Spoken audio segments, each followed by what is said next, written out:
everyone, welcome back to Sunday Live Show, and thank you so much guys for tuning in. Well guys, I'm back again with the Mzansi Roots TV show, and namhlanje sikhuluma ngothando nesithembu guys. I-episode yayizolo ishiya abantu abaningi ke bekhala kahle kahle after uMakhumalo simbonile ke naye ekhuluma ke ne-therapist eveza ke imizwa yakhe ngokuba laphana ke kwaMseleko. Guys, uMakhumalo abantu abaningi babuza ukuthi kanti uhlaleleni nomseleko uma ngabe ngempela icathulo zomshisa ke ngaleyo ndlela.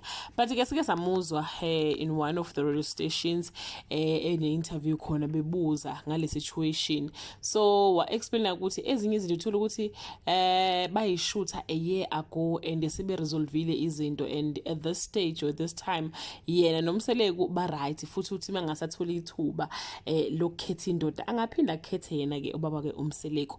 But ke guys abantu abaningi ke abathandisisi kahle impilo ke ayiphilayo khona laphana ke kaMseleko. She was just explaining ukuthi family yakhe ayikho right, they can't even watch ishow ngenxa yezinto ke ezishiwoyo laphana ke kuyona ke ishow, especially by the husband ubaba ke uMusa Mseleko. Kahle kahle guys, uMseleko uyena oyinkinga kulesa sithembu sakhe. Omunye wamakhosikazi mentioned yesterday ukuthi akathanda ukuthi bazwane. uMangwabe ushilo uthi ubaba uMseleko akathanda ukuthi sizwane thina ezamakhosikazi akhe, because mayifika kulo ukhuluma ngalo, mayifika kulo ukhuluma kahle kahle uyena uxovizwe kahle kahle. I don't know what is the reason behind that guys. I'm just confused nami, because ngapha uthi ufuna ukulakha leli khaya babumbane babe into, but at the same time akakhombisi ngezenzo ukuthi uyafuna ukuthi ke babumbane ngendlela ke akhuluma ngakhona ngomunye unkosikazi komunye.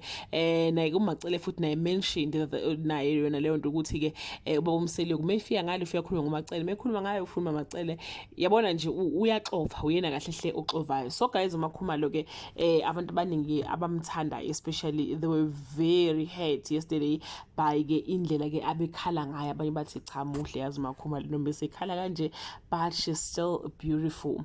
I was just checking ke ama-comment abantu ukuthi ke bebethini. Umunye uthi umsebenzi we-therapist yini seloko ethi xa usuzolalela phela bese kubande ke e-respond kanti njani nini. Wasithi ke omunye kanti why uMakhumalo engamshiya uMseleko, why engamshiya?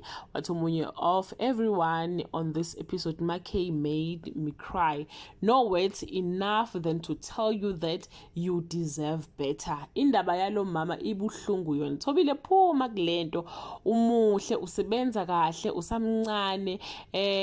All these ladies have gone through a lot, and uMseleko doesn't see how much she damaged lama ladies lawa. But is this marriage worth it though? Thobile, is it worth everyone peace? Ayikho into ebuhlungu like watching someone you love enduring and there is nothing you can do. Same thing abayenza kuSamke, kushuthi lona shemuyithandela uSamke ufaka uSamke la kule story sika Makhumalo. Wathi omunye, in the beginning I'm beginning to think this is a cult. They are unhappy, hurting, but won't leave. Are they afraid of starting over or what? Beside culture and beliefs, there might be more to this polygamous marriage than what meets the eye. Why are you still hanging on? I almost cried when she said her father was crying hearing from her sisters. Even her mother doesn't watch the show anymore.